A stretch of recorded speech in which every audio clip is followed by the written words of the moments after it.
到有啲嘅水珠啦。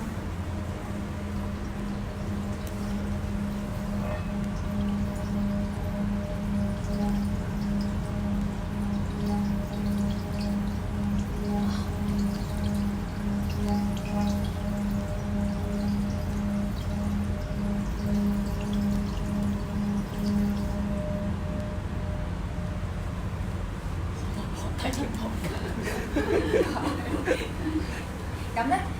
我哋都見到啲水咧係跳動上嚟啦，一粒粒跳動上嚟啦。咁如果我哋嘅細胞都係咁樣嘅時候咧，我哋個細胞一個健康嘅細胞，佢哋係好飽滿、好圓嘅，係啦。一啲癌細胞咧，佢哋就癌癌殘殘、萎縮晒嘅，即係不規則咁樣，同我哋新鮮嘅生果一樣嘅，脹卜卜同埋爛晒咁樣。咁如果咧，我哋身體入邊個嗰個水分啦，細胞入邊嘅水分咧，咁樣跳動嘅時候咧，其實佢會將我哋嘅細胞撐翻開佢嘅，係佢個力係可以好大咁樣撐翻開佢。另外咧，細胞入邊嘅水咧，透過我哋咁樣嘅震動啦，嗰個水分子團會變細，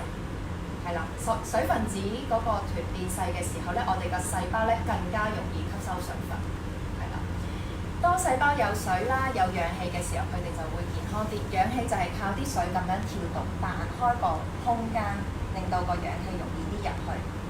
水分子細咧，佢哋吸收得多啲，係啦。所以好多時我哋做完頌缽嘅時候，你會覺得好口渴嘅，你會不停想補水嘅，係啊，都係呢個原因咯。咁呢個可以應用喺我哋嘅身體上面。陣間假如你係將呢個缽擺喺我哋嘅身體入邊去磨嘅時候咧，你就知道入邊發生緊咩事，係啦，敲佢都會有唔同嘅反應嘅。咁咧喺敲同埋磨咧，呢個兩個技巧嚟嘅，一個係敲個